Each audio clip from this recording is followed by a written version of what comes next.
వెళ్ళి అర్జెంటుగా 2 కేజీలు చికెన్ దాపో. 2 కేజీలా? అంతెందుకు మా? 1 కేజీ నాకు, 1 కేజీ మీ అందరికి. వెళ్ళి తేపో. అమ్మా, ఈమె ఇన్ని కేజీలు తినిందంటే ఇంకెంతమంది ఎన్ని కోడులు చంపేసుంటారు. క్వశ్చన్స్ వేయకుండా అర్జెంటుకి వెళ్ళి తేపో. 4 రోజులు చికెన్ జోలికి పోలా. నాకు అసలే నాలిక లబలబలాడుతుంది.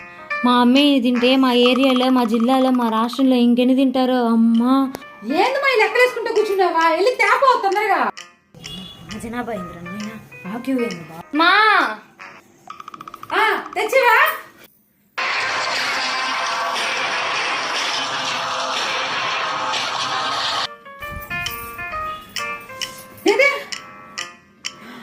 నేను అడిగింది నువ్వు తెచ్చిందండి. చికెన్ తెమ్మంటే చికెన్ బిర్యానీ తెచ్చావా? ఆడ క్యూ చేసి 2 కిలోమీటర్లు ఉంది మా. దాని బదులు కాకా హోటల్ పక్కన 7 బిర్యానీ పట్టుకొచ్చేసి తినేయండి.